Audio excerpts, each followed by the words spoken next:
Imagine, if you will, a person whose entire professional existence revolves around making the world just like utterly invisible. Right, like totally seamless. Exactly. We are talking about a user experience designer, an architect of the digital and physical spaces that you and I navigate every single day. Yeah, the people who build the invisible rails we run on. Yes, exactly.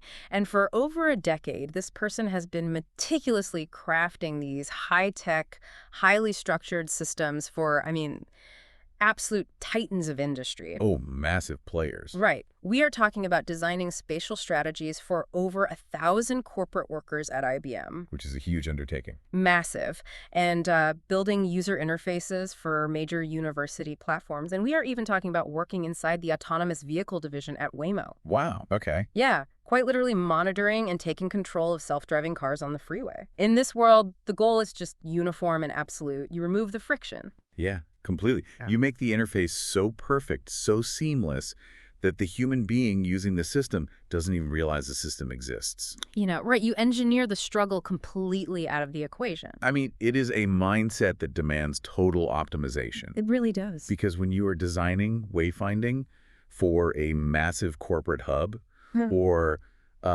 testing the safety parameters of a 2-ton vehicle driving itself at 60 miles an hour. Right, the stakes are crazy high. Exactly. There's absolutely no room for human messiness. The systems have to be sterile. They just have to be predictable. They have to be. So keeping that in mind, I want you to take that exact same highly trained, optimization-obsessed professional and imagine them executing a total radical pivot. A complete 180. A total 180. They walk away from the sleek prototypes. They walk away from the competitive data analysis. They step completely out of the sterile corporate tech world. And what do they do instead? Well, they construct an interactive, deeply participatory art project inside a 35-foot by 12-foot 1970s Galaxy mobile home parked in Ireland. Wait, really? A mobile home in Ireland? Yes.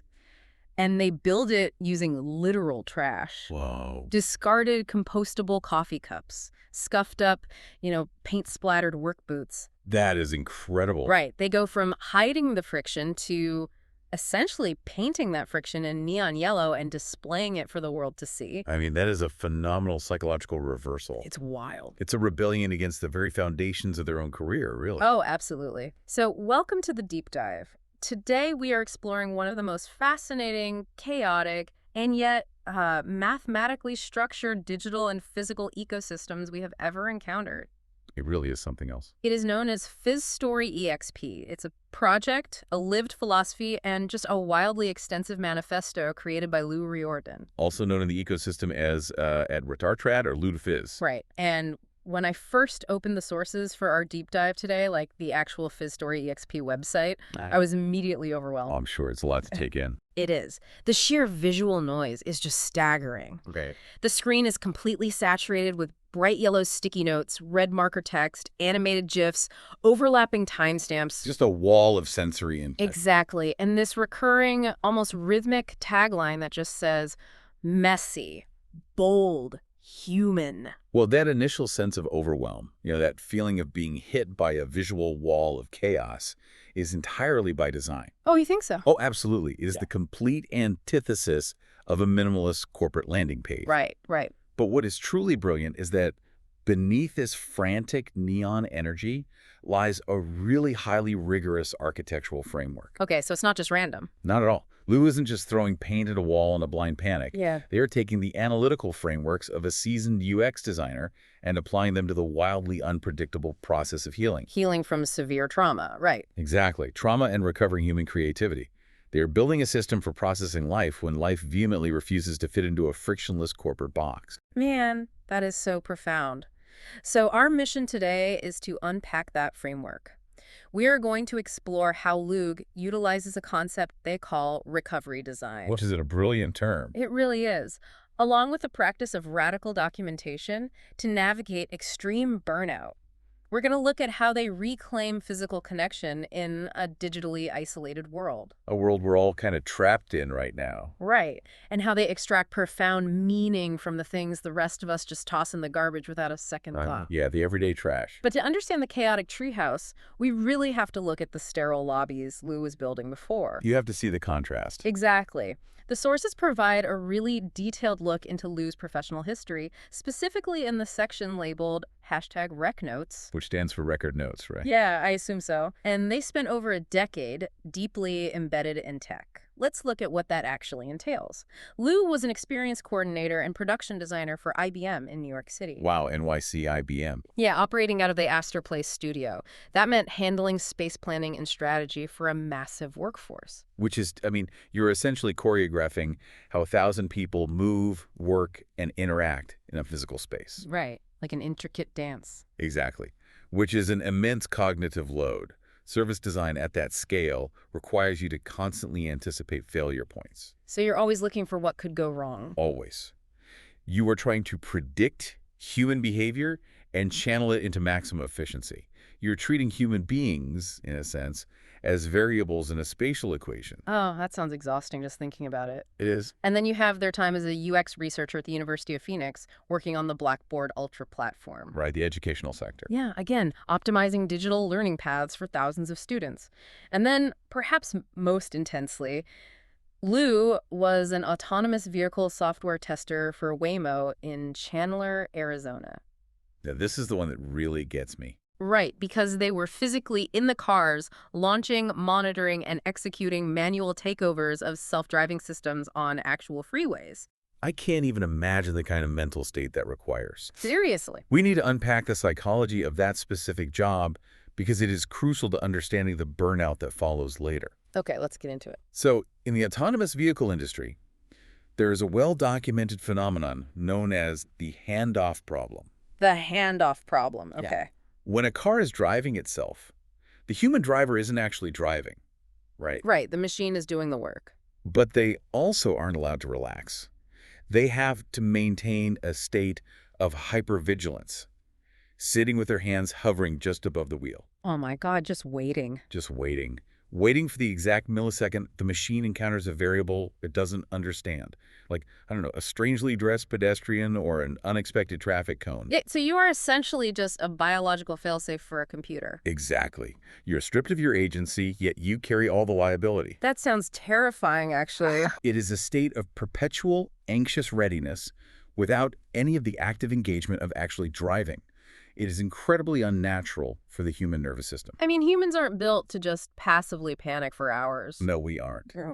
Now, compound that with Lou's final corporate role as a UX designer at Melt Media, where the entire focus is on digital optimization. Right. Throughout all these roles, Lou was the invisible architect. They were the person ensuring the system functioned flawlessly, absorbing all the structural stress so the end user never had to feel a single bump in the road. Wow. But eventually, I mean, absorbing all that stress breaks the architect, right? It has to. It always does. Yeah. The sources map out a very specific timeline of what Lou explicitly calls a neuro-burnout. And it's stylized with like a lightning bolt emoji. I love that stylistic choice. Me too. Between 2014 and 2016, the archive labels a phase of #CorpBuildUP. The pressure cooker phase. Exactly. Then, between 2016 and 2018, set against a backdrop of widespread social unrest and intense personal upheaval across Phoenix and New York City, the system just crashes. The breakdown. Yeah. Lou describes this era as #break.3yearu/down, and it's the birth of RATART. This is the friction asserting itself violently. I mean, it is a profound misalignment. What do you mean?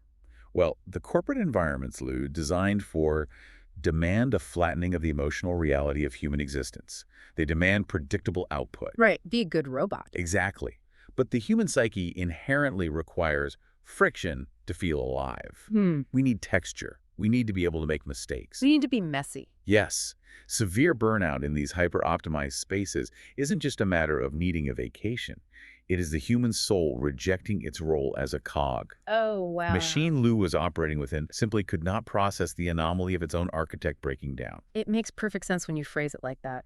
It's like an architect who spent a decade designing sterile, perfectly symmetrical corporate lobbies, suddenly deciding to build a chaotic, colorful treehouse out of salvaged wood. That's a great analogy. Because they realized the perfect buildings were actually suffocating people.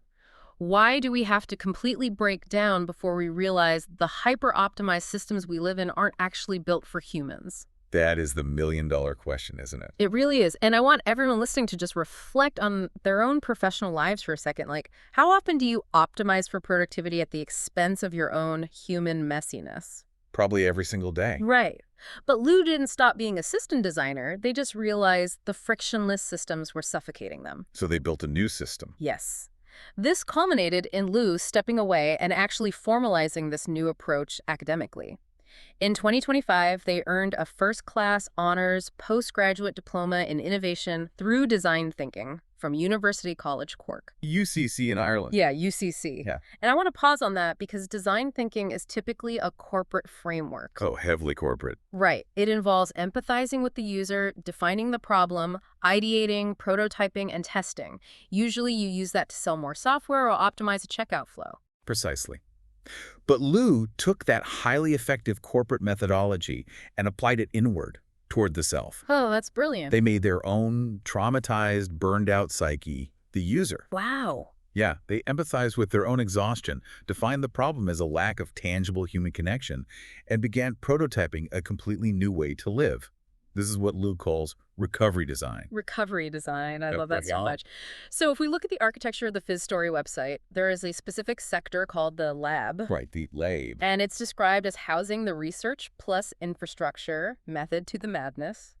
Smirt shit. SMRT shit. Exactly. This is the engine room of recovery design. Lou defines recovery design as creating sustainable, inclusive spaces that help people and ideas rebuild without burning out. It's about scaffolding reflection, not demanding production. But I have to stop you there. Uh-oh. Because as I was reading the source material for the LLab, I hit a point that completely lost me. Let me guess. The Silicon Lab hands. Yes, the Silicon Lab hands.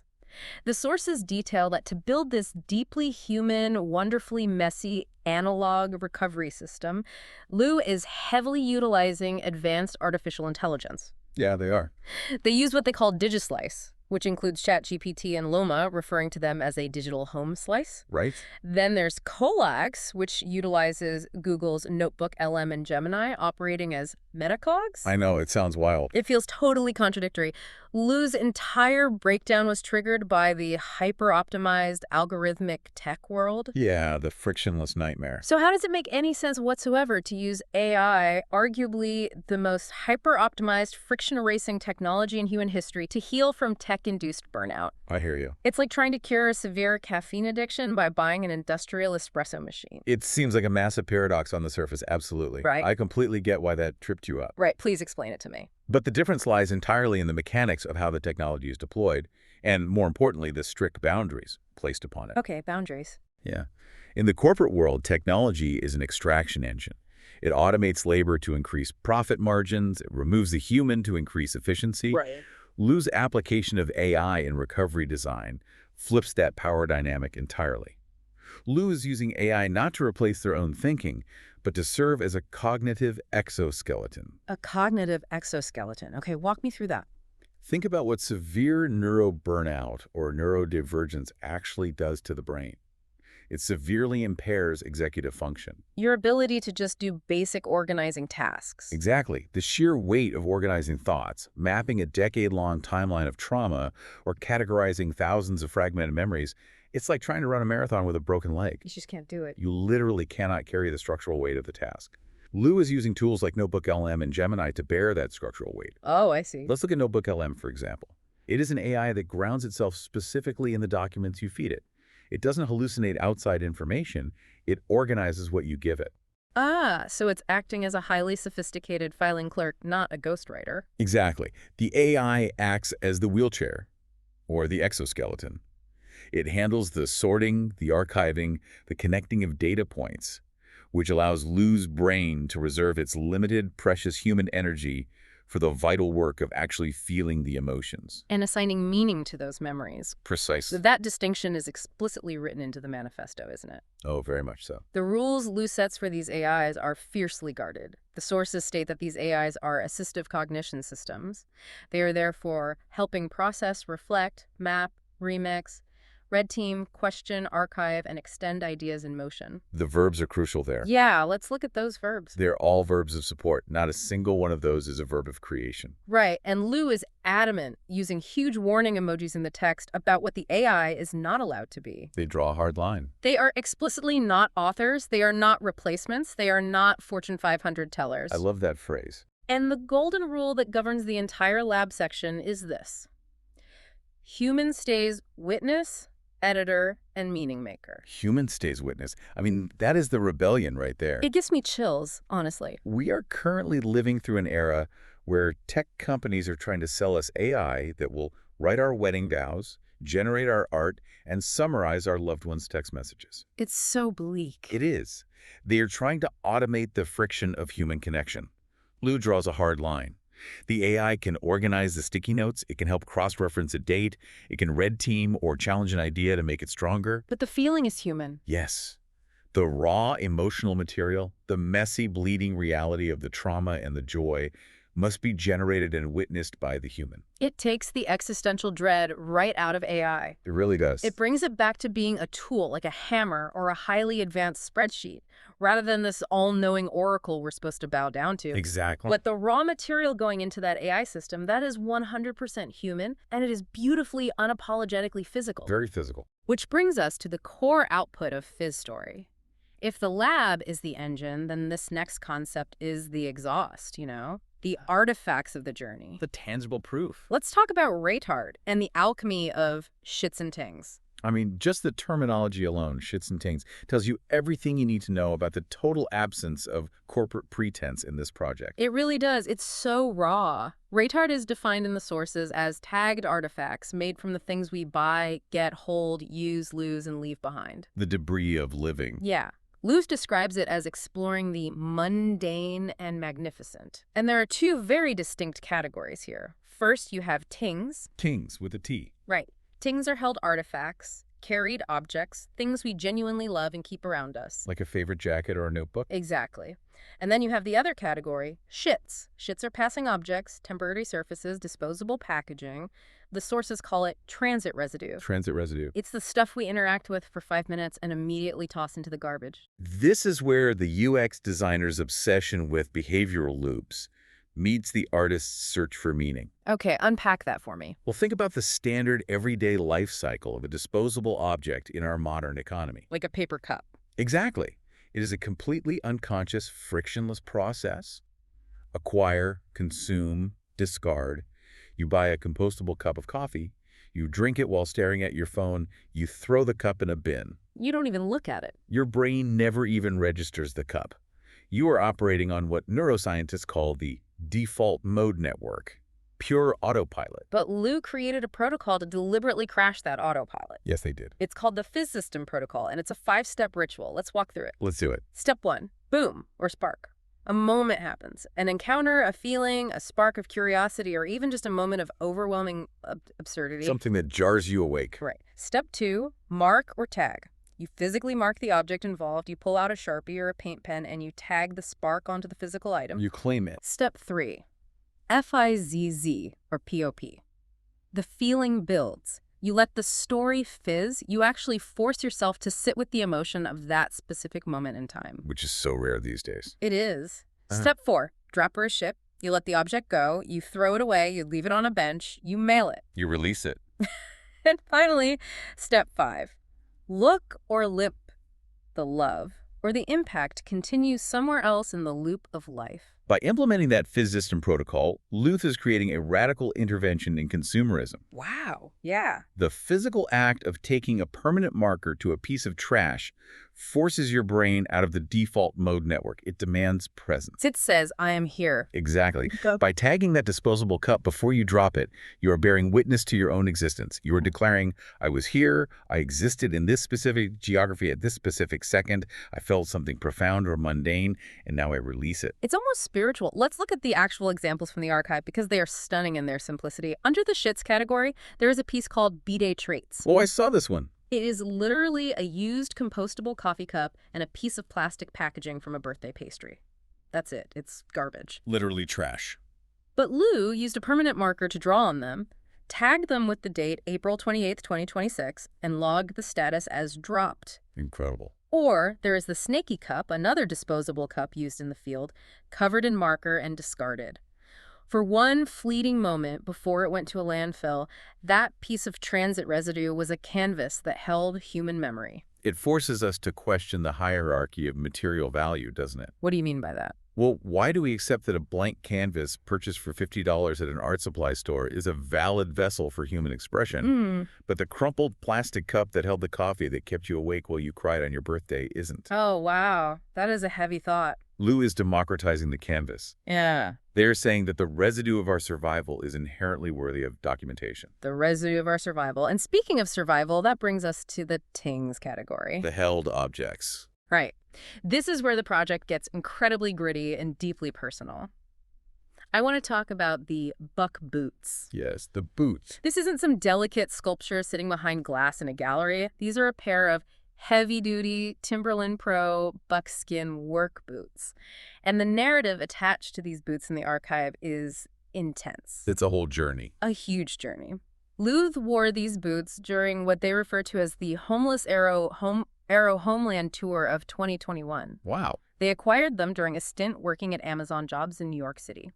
These boots physically walked from the desert of Phoenix to the concrete of NYC, all the way across the Atlantic to Limerick, Ireland. They've seen some miles. They literally carried Luth through what the archive calls the bottomed-out/dropout XP from 2022 to 2025. They are the ultimate grounding mechanism. Yeah, literally. Think about it. When you spend your days designing invisible digital software, your work is entirely ephemeral. It exists on servers. It can be deleted with a keystroke. It has no physical weight. None. The buck buttes are the exact opposite. They are a utilitarian artifact. They have weight, they require physical exertion to wear, and they physically separate the fragile human body from the harshness of the pavement. Exactly. And instead of retiring them to a closet once things stabilized, Lou transformed them. They didn't just put them in a box. No. They applied oil paint, acrylic, and spray paint directly onto the nubuck leather and rubber soles, and they didn't put them on a shelf. They are still in Lou's daily rotation. They are still wearing them. Yes. They are tagged, worn through the mud, lived in, retagged, and reworn. The archive lists the status of the boots as bubbling, which means the story is not over, the art is actively happening. That is amazing.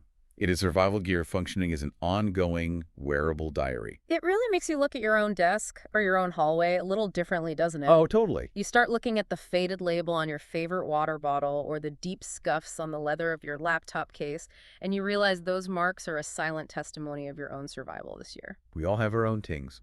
We do. Lou is just choosing to say that story out loud in acrylic paint. Which naturally leads us to the ultimate, most massive piece in the entire RATART collection. Oh boy, here we go. The piece known as the rat nest, or the art trap. The scale of this piece is just mind-blowing. It really is the culmination of everything we've talked about. It is the architectural manifestation of recovery design. So what is it exactly? The art trap is a 35-foot by 12-foot 1970s Galaxy mobile home located in Ireland. It's huge. It is 420 square feet of immersive mixed media art. Lou categorizes it as a sculpture/interactive participatory piece, a retard beating with shits. A retard beating with shits. Yeah. It is an object you don't just hold. It is an object you physically inhabit. It is the chaotic, vibrant treehouse built from the psychological wreckage of the sterile corporate lobby. Exactly. And just like the boots, the status of the mobile home is bubbling. It is a living environment. You can trace this incredible geographical and psychological progression so clearly in the archive. It's a straight line. You start with Lou tracking Waymo self-driving cars in the sterile heat of Arizona, to tracking their own heavy footsteps in painted Timberlands across the country, to finally dropping an anchor in a 1970s mobile home in the Irish countryside, turning the walls, the furniture, the very structure itself into a canvas. It's breathtaking. It highlights a critical, often overlooked aspect of healing from digital burnout, actually. Which is? The absolute necessity of tangible physical reality. For someone whose neuro-burnout was induced by the frictionless, weightless world of tech, recovery requires physical friction. You need to touch things. Yes. Yeah. Painting a 35-foot mobile home, repairing its structure, existing within it, that takes up space in the real world. It forces you to engage with gravity, weather, and material degradation. It acts as an undeniable tether to reality. A tether to reality. I think that perfectly encapsulates it. And what's fascinating is how that desire to create tangible tethers extends far beyond Lu's personal art objects. It bleeds out into the world. Exactly. It actually bleeds out into how Lu interacts with the broader economy and anonymous strangers. Let's look at the practice known as PRETIPS, PRETIPs, or what the site frames as the economy of anticipation. From a sociological perspective, this might be the most subversive aspect of the entire Fizz story ecosystem. It is a brilliant concept. So the manifesto defines PRETIPs as tagged acts of future gratitude carried through circulation until the right moment, encounter, or necessity arrives. So they are tagging money. Essentially, yes. Lu takes physical cash, applies a mark or a tag to it, and releases it out into the wild. The context the archive provides for this practice is vital. It explicitly states that PRETIPs exists as a direct response to the disappearance of physical cash. Right, everything is digital now. And with the loss of cash, the disappearance of the small, hand-over-hand moments of connection between human beings. We need to look at what happens psychologically when a society goes completely cashless. Tell me. When you tap your phone to pay for a coffee, the transaction is incredibly efficient. It is sterile. Beep, and you're done. Exactly. It instantly generates a data point for a massive tech company or a bank, profiling your consumer habits. But it generates zero human friction. Right, you don't even talk to the barista. You don't have to look the cashier in the eye. You don't accidentally brush hands. Physical cash, historically, was dirty. It carried germs. It carried smells. It was torn and taped back together. It had a history. It had a physical history that connected you to the hundreds of strangers who held that bill before you. Oh man, I remember as a kid finding a dollar bill that someone had stamped with a little red heart, and I spent hours wondering whose pocket it had been in, what they bought with it, and why they stamped it. Exactly. That imagination is gone now. Yeah, our money is just a fluctuating number on a glass screen. So Lu is intentionally injecting that physical history back into the system, and they apply that same physystem protocol to the money. The same 5 steps. Yes. Boomspark. An artist or a specific location leaves a mark on Lu, mark tag. Lu physically tags the cash, ZIP. The feeling of anticipation builds as the cash is carried around. Just waiting in their pocket. Exactly. Drop ship. The tip is left in the physical world when the moment of necessity arrives. Look loop. The gratitude continues independently. And we must note the strict ethical boundaries Lu places around this, which again proves this isn't just chaotic vandalism. It is highly considered design. Right, they aren't just destroying currency. No, the site has a rule titled Respect the Local Lore.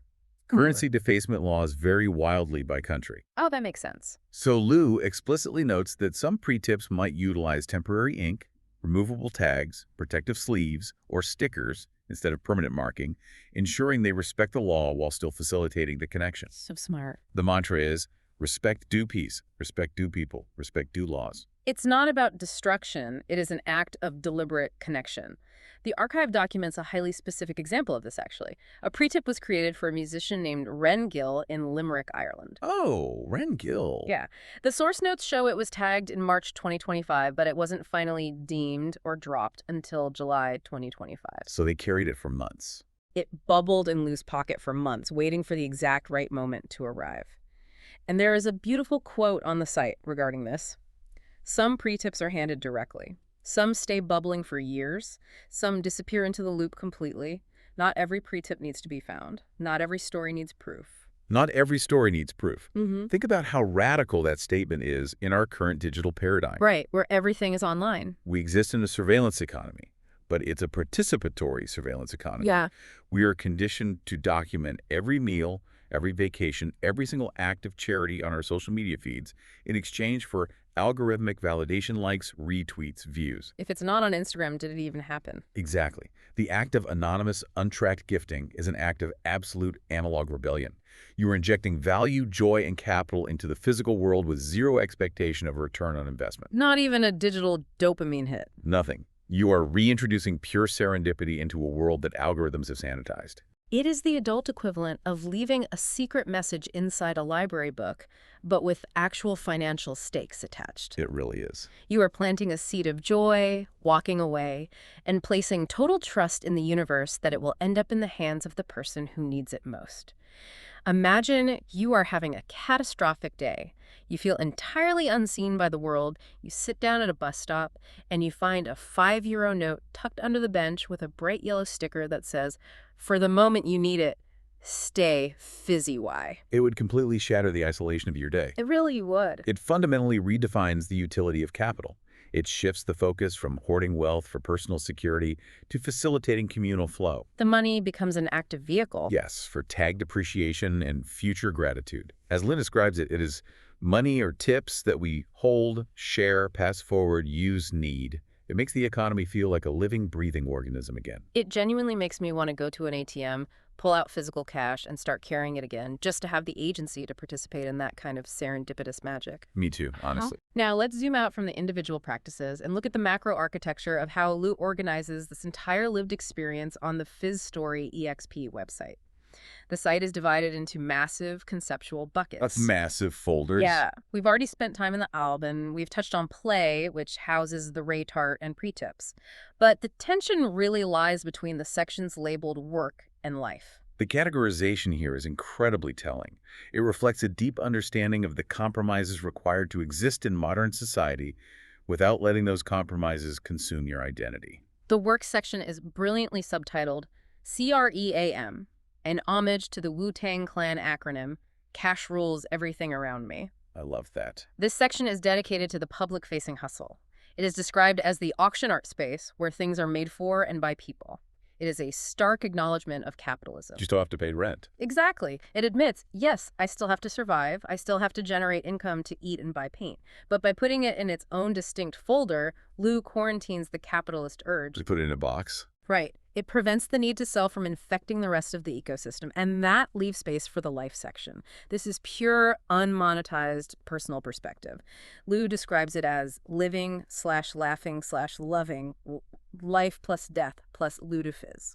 And within that life section, we find what is arguably the most illuminating artifact of Lou's entire psychological framework. Oh, I know what you're going to say. The #seadoh-hahaha repository. I'm so glad we're talking about this. #SAYWHA translates to sayings of things said. It is essentially a massive, sprawling, chaotic quote book. But it's not organized like a normal book. Not at all. It is not organized alphabetically or by author.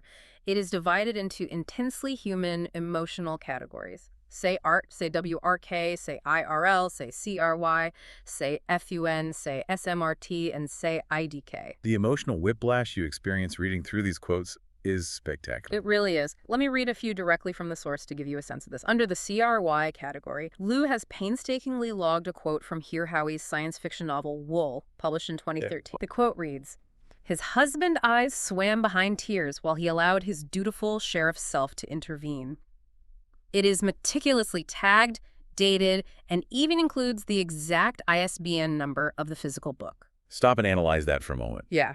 It is a data point of profound, tragic, emotional resonance encountered in a fictional text and archived with the rigorous citation standards of an academic researcher. Exactly. But then, literally immediately adjacent to that profound tragedy under the FEN category, there's a quote pulled from a Kid's Joke Book 2009. Of course there is. The quote is, "Little Bo Peep has lost all her sheep, which is why she's down at the job center this morning." And the log attached to it simply says, "hee hee." The juxtaposition is where the genius lies. And it continues. Under SMRT, there's a quote from Fizzy Lou themselves from 2019. "I observed myself, therefore I am myself." It's this brilliant little play on Descartes' "I think, therefore I am." Right. And then wrapping it up under the IDK, the, category for unknown things said, is another Fizzy Lou original. Viva la moment. The #SAYWHA database is profound because it reveals a fundamental truth about human cognition, really. Which is? Human memory is associative, not chronological or hierarchical. Oh, that is so true. Corporate systems, the systems Lou used to build, organize information by date, by alphabetical order, or by return on investment. But the human soul organizes information by emotional resonance. Right. You remember how something felt. Exactly. You can't put a lived human life into a perfectly formatted spreadsheet. In a single afternoon, you might be brought to tears by a passage in a sci-fi novel, and 5 minutes later, you might genuinely laugh out loud at a terrible joke from a children's book. That's just being a person. Right. You Yeah. might experience a moment of profound philosophical clarity, followed instantly by a moment of complete, bewildering uncertainty. So the architecture of the website is actually a rebellion against the corporate filing cabinet. Exactly. The website mimics the chaotic, brilliant, highly associative file system of a neurodivergent human brain. It does not force the human to conform to the rigid logic of a database. The database has been entirely re-engineered to conform to the fluid, messy reality of the human. I think anyone listening to this is probably looking at their own highly structured, overly optimized lives and feeling a profound sense of friction right now. I know I am. We spend so much energy trying to smooth out our edges. So let me ask you a practical question. Go for it. If someone wanted to apply recovery design to their own life, like if they are feeling that neuro-burnout, where do they begin? Do they need to build a complex AI-assisted database and buy a mobile home to paint? No, definitely not. The technology and the mobile home are simply the specific vessels Lou chose. The actual mechanism of recovery design, as modeled by Fizz Story, is accessible to anyone immediately. How so? It begins with the act of radical, unapologetic observation. It is giving yourself permission to witness the friction in your own life without immediately trying to optimize it away. Just seeing it. Yeah. When you feel a spark of joy or a heavy pang of exhaustion, or you notice a strange interaction on the subway, you just pause. You acknowledge it. You don't have to build a website. You can literally carry a pen and write the date on the bottom of your coffee cup before you throw it away. That is so simple but so powerful. You can scuff your boots and recognize that the scuff means you went somewhere. The healing isn't in the tools. The healing is in the conscious decision to declare, this mundane, messy moment mattered, and I was here to witness it. This mundane moment mattered. That really is the thesis of the entire ecosystem, isn't it? I think so, yeah. As we synthesize everything we've unpacked in this deep dive, the narrative arc is incredibly powerful. We started with a highly trained UX designer who spent years architecting invisible, frictionless systems for corporate giants, literally sitting in self-driving cars, waiting for the machines to fail. And when the demand for optimization finally broke their own human operating system, they didn't just quit. They utilized the very frameworks of design thinking to build a radically new, neon-drenched ecosystem to scaffold their own recovery. It's beautiful. Fizz Story EXP, with its RATART, its PRETIPs, its Silicon Lab hands, isn't just a quirky internet art project. It is a highly engineered survival mechanism. It offers a profound counter-narrative to how we view productivity and mental health, honestly. So? Well, the friction, the burnout, the messy emotional whiplash, the discarded coffee cups of our daily routines, these are not bugs in the system of your life. They aren't mistakes. No, they are not failures of optimization that need to be hidden away. They are the exact raw materials required to build your recovery. You cannot heal by pretending the mess doesn't exist, and you cannot heal by outsourcing your memory to an algorithm. Right. You heal by pulling the mess into the light, tagging it with your own two hands, and claiming it as evidence of your survival. So, we always like to leave you with a final thought to chew on. We spend immense amounts of time, energy, and capital trying to make our lives appear completely seamless. We really do. We chase the frictionless career path. We curate the flawless social media aesthetic. We want to glide through life like a perfectly programmed autonomous vehicle. But the reality is, human beings are not autonomous vehicles. Not at all. We break down, we get lost, we experience severe neuro-burnout. Every single one of us is walking around in our own version of scuffed-up, paint-splattered work boots. And the friction is the only evidence that we are actually moving. Exactly. So here's the question you need to ask yourself. What if your shits and tings, the messy, worn-out boots, the heavily marked-up coffee cups, the weird inside jokes you share, the moments of complete unoptimized friction, what if those are the only actual tangible proof that you were truly authentically here? It's a huge question. Tomorrow morning, when you finish your coffee and you walk over to the bin to throw away that disposable cup, or when you bend down to lace up your oldest, most battered pair of shoes, stop for 1 second. Ask yourself, what permanent mark are you leaving on the world today? And what beautiful, messy, profoundly human moments are you unconsciously allowing to just disappear unmarked into the loop? It is a standing invitation to wake up and pay attention to the residue of your own life. to stay fizzy. Stay fizzy indeed. Thank you so much for joining us on this deep dive into the extraordinary, bold, and brilliantly messy world of Lou Riordan and Fizz Story EXP. Keep observing your world, keep questioning the systems you inhabit, and whatever you do, do not hide your friction. That is where the magic actually lives. Take care, everyone.